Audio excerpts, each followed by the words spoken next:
Halo UC People dan Citrapreneurs, berjumpa kembali pada acara DB Talks episode 22.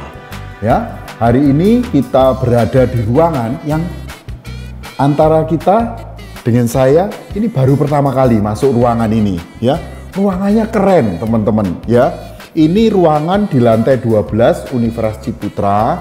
Nama ruangannya adalah Lighting and Visual Merchandising. Ya, ini adalah area-area di mana mahasiswa, mahasiswi desain, bukan desain ya, fakultas atau School of Creative Industry melakukan eksperimen, ya, baik dengan lampu, ya, kemudian dengan visual. Di sini ada contoh-contoh material ini kalau nggak salah ya, wallpaper dan segala macamnya. Ada bentuk-bentuk tekstur dari apa itu Pak Israel ya?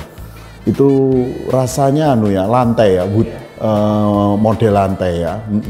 Oke. Ya, ini menarik sekali. Saya juga baru pertama kali berada di ruangan ini. Nah, teman-teman, tamu istimewa hari ini tidak jauh-jauh dari kampus Universitas Ciputra. Ya, wajahnya sangat segar sekali, padahal ini jam siang loh ini Miss ya. Ya, namanya Miss Yulia. Silahkan Miss Yulia, perkenalkan Miss Yulia kepada Citrapreneur dan UC People. Ya, selamat siang UC People and Citrapreneur. Thank you for having me here. Saya Julia Ika Pratiwi, biasa dipanggil Miss Julia karena saya bekerja sebagai guru playgroup di Sekolah Ciputra. Dan saya sudah 5 tahun mengajar di Sekolah Ciputra sampai saat ini. Dan semoga apa yang bisa saya bagikan siang ini bisa jadi inspirasi untuk semuanya. Wah, keren. Pasti sangat ditunggu-tunggu nih oleh UC People dan Citrapreneur ya. Ngomong-ngomong sudah 5 tahun loh Bu Yulia.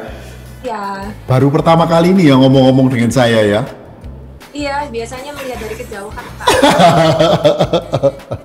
Ya oke, ini ya, meskipun pandemi banyak cerita sedih, cerita simpati, tapi ya terus terang kita nggak mau kalah dengan pandemi ini, tetap melakukan inovasi ya Miss Julia. Nah, inovasi apa yang saya usung yaitu bisa berkomunikasi dengan teman-teman ya, Universitas Ciputra, Sekolah Ciputra, Sekolah Citra Kasih, Citra Berkat melalui online ini ya, namanya DB Talk. Sudah episode ke-22 ya, keren ya.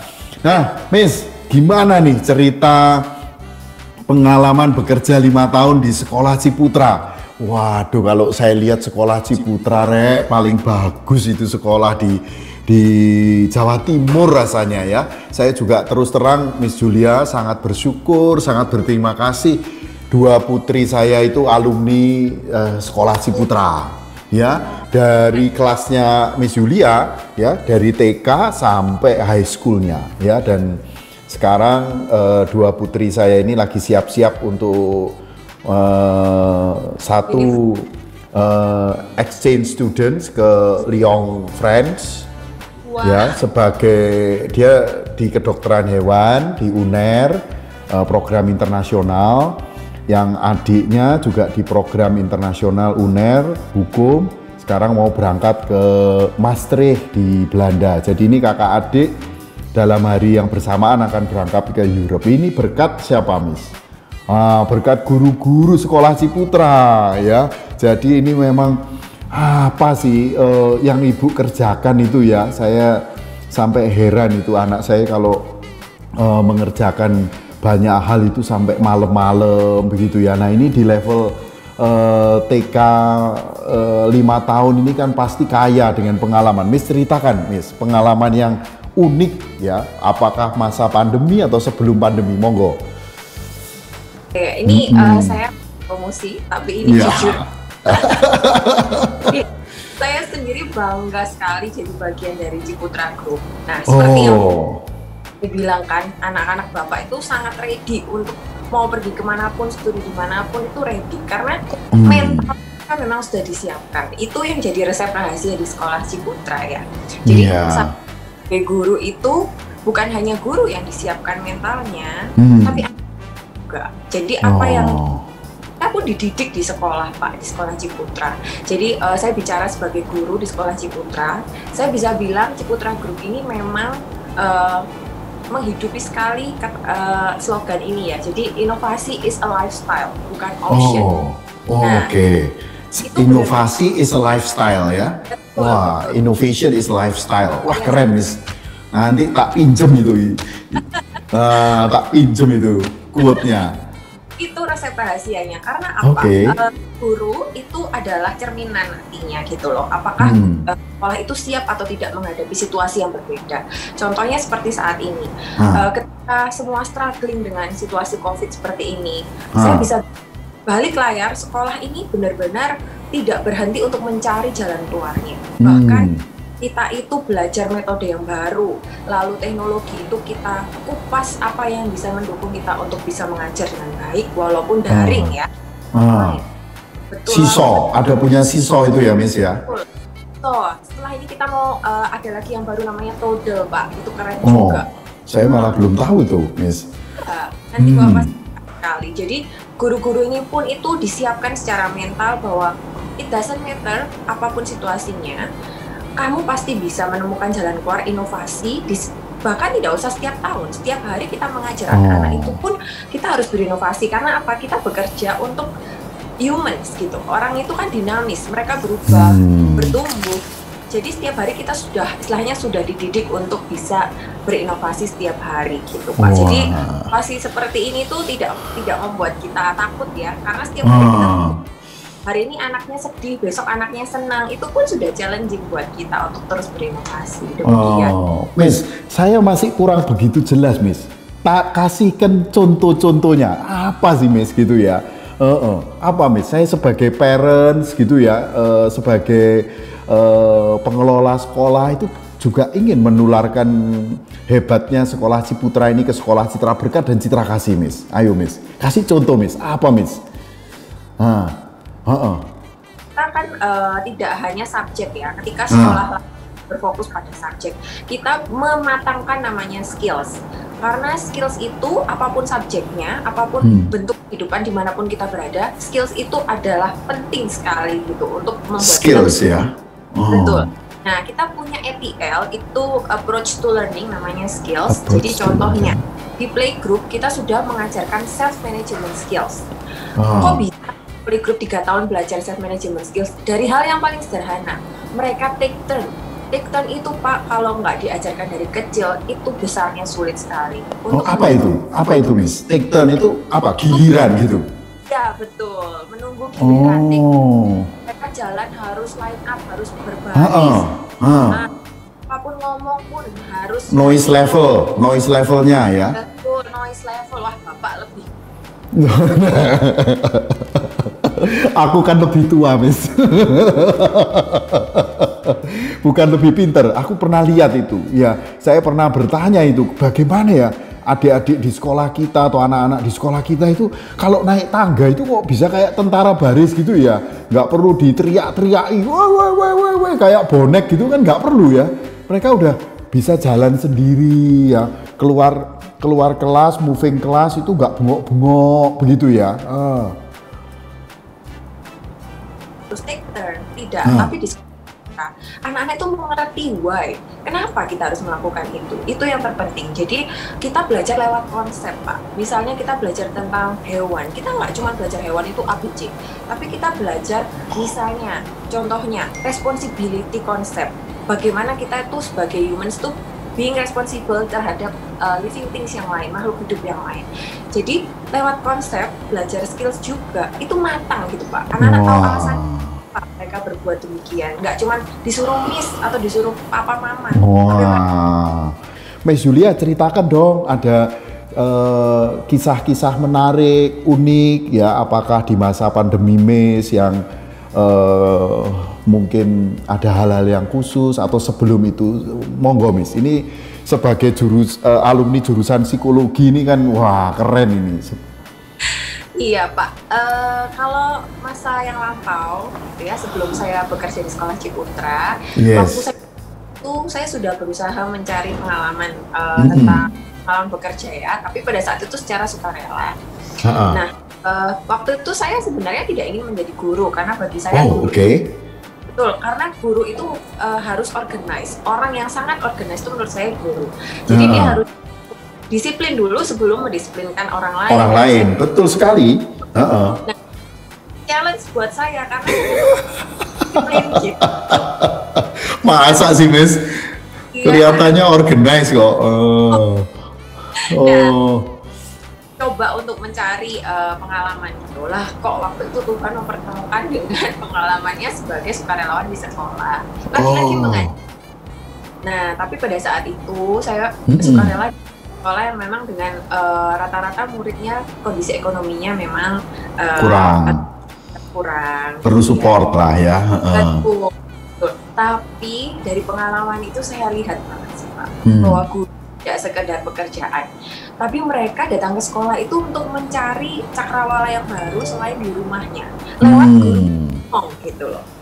Jadi ketika gurunya membagikan sesuatu, entah pelajaran, entah cerita, itu sesuatu yang dinantikan oleh anak-anak gitu. Apalagi anak-anak dengan kondisi ekonomi yang kurang gitu. Mereka pasti ingin cari sesuatu yang lebih seperti baca buku tadi, tapi mereka tidak bisa afford, tidak bisa beli. Akhirnya mereka bergantung dengan gurunya gitu, cerita ataupun sesimpel waktu itu saya cuma bawa garam, lalu bawa barang-barang dari dapur untuk melakukan eksperimen sederhana. Itu anak-anak itu bahkan garamnya itu dibawa pulang, itu hanya garam, tapi dibawa pulang. Jadi saya lihat sekali bagaimana seorang guru itu bisa membentuk karakter, membuka jendela dunia bagi anak-anak yang pesannya dunianya sempit, tapi kita bisa memperluas itu gitu loh. Nah, jadi dari situ saya belajar bagaimana bertanggung jawab, bahwa apa yang setiap kan itu punya impact gitu loh, bahkan ke anak kecil sekalipun itu bisa dibawa sama dia. Jadi itu pengalaman saya dulu. Setelah saya masuk sekolah Ciputra, memang kondisi ekonominya jauh berbeda. Betul. Tapi keinginan mereka belajar, anak-anak kecil ini lihat miss-nya, lihat gurunya, lihat sekolah itu sebagai tempat yang wah, aku ini pasti dapat something new. Itu pasti. Mereka datang itu apa hal baru hari ini yang aku mau dapatkan. Jadi mereka selalu tanya, Miss, hari ini mau ngapain ya Miss? Miss, hari ini mau kasih apa? Kayak gitu. Jadi itu lebih berharga dari apapun gitu. Bahwa kita tuh guru dilihat sebagai orang yang memberikan sesuatu yang menarik buat mereka. Kalau misalkan Miss diminta untuk memberikan masukan terhadap pembelajaran yang ada di sekolah Ciputra, khususnya yang playgroup, apa Miss? Nah, ini saya nanti bisa ngobrol sama teman-teman di sana. Oke. Jadi kalau masukan dari saya tuh secara program saya sudah sangat appreciate sekali dengan programnya. Tapi mungkin masukan dari saya adalah bentuk komunikasi antara orang tua, sekolah dengan orang tua. Itu kan trust itu kan nomor satu ya Pak ya. Jadi apa yang kita sampaikan di awal ketika orang tua itu mencari informasi itu harus sesuai dengan apa yang kita jalankan.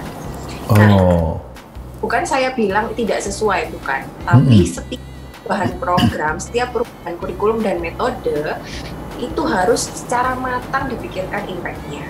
Contoh misalnya literasi gitu ya, tentang baca tulis seperti itu. Saya sebelumnya tidak terlalu mengikuti bagaimana dulu playbase itu diterapkan. Nah, playbase itu kan dulu memang belajar melalui bermain. Nah, tapi mungkin baru-baru ini sudah istilahnya ada perubahan lagi. Literasi itu mulai dimatangkan lagi programnya, bahwa mulai usia playgroup sudah akan mendapatkan program literasi. Yang mana ketika playbase itu kita tidak diperbolehkan mengajar fonik gitu ya Pak ya. Fonik itu membaca lewat bahasa Inggris ya. Tapi melalui metode membaca dengan bermain. Nah, tapi sekarang mulai diperbolehkan untuk fonik itu masuk. Nah, hal seperti itu harus bisa diantisipasi. Jadi kira-kira mana metode yang paling bisa optimal gitu hasilnya gitu. Jadi playbase boleh tetap jalan, tapi literasi juga harus lebih baik dimatangkan seperti itu. Ya betul, komunikasi. Wah, saya kira masukan bagus itu Miss. Ya, saya ingat beberapa waktu yang lalu sebagai parents sekolah Ciputra yang katakanlah nih ya berbayar lebih mahal dari sekolah lain itu, pada saat TK itu anak saya belum bisa berhitung, belum bisa menulis begitu, agak nervous ya, sedangkan di tempat lain itu loh kok sudah nulis, hitungnya kenceng gitu ya. Nah, tapi ternyata kalau dilihat hasil SMA-nya, wah ini saya bersyukur sekali. Oke Miss, nanti saya akan obrolkan dengan para leaders di sekolah Ciputra ya. Kebetulan dengan Miss Christine saya deket, dengan Miss Diana juga ya. Miss Diana juga terlibat toh ya Miss ya di pre-LM ya. Sip. Miss, pertanyaan saya terakhir nih ya, Miss Julia ini udah sangat keren ya. Nah, tolong berikan apa ya, introduction yang positif bagi teman-teman baik di Universitas Ciputra, Sekolah Ciputra sendiri maupun SCK, SCB. Nah, ada hal-hal apa nih yang terkait, apakah terkait dengan sikon pandemi ini atau bebas saja ya, kata-kata positif apa yang bisa Miss Julia tularkan ya. Kalau dari saya sendiri, saya punya keyakinan apapun yang saat ini dipercayakan pada kita, suka tidak suka, itu adalah ladang di mana kita berkarya.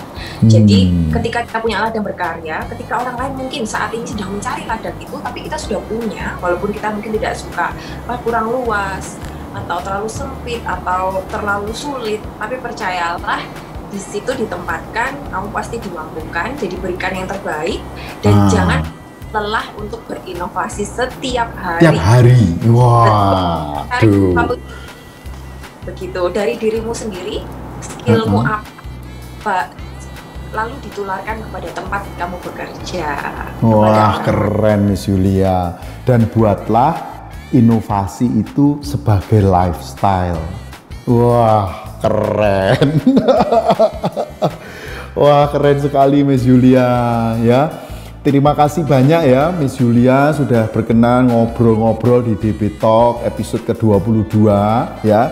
Saya yakin sekali dengan aura, dengan passion di bidang edukasi, apalagi ini quote-quotes yang di belakang tadi itu pasti akan sangat membantu teman-teman yang saat ini ada di mana saja. Kita ini ber-1.200 Miss, supaya paham. Kita punya 12.000 siswa dari tingkat TK sampai S2 ya. Jadi kalau di sekolah Ciputra sekarang ada 1.300, jadi lingkungan terdekat Miss itu adalah 1/10 dari lingkungan besar kita ya. Thank you Miss ya. Saya berterima kasih juga Miss, juga bangga terhadap brand Ciputra Group. Saya juga seperti itu ya. Thank you, God bless you. Salam entrepreneur ya. Teman-teman di People dan Citrapreneur, thank you, bye-bye. Berkenan mendengarkan kita.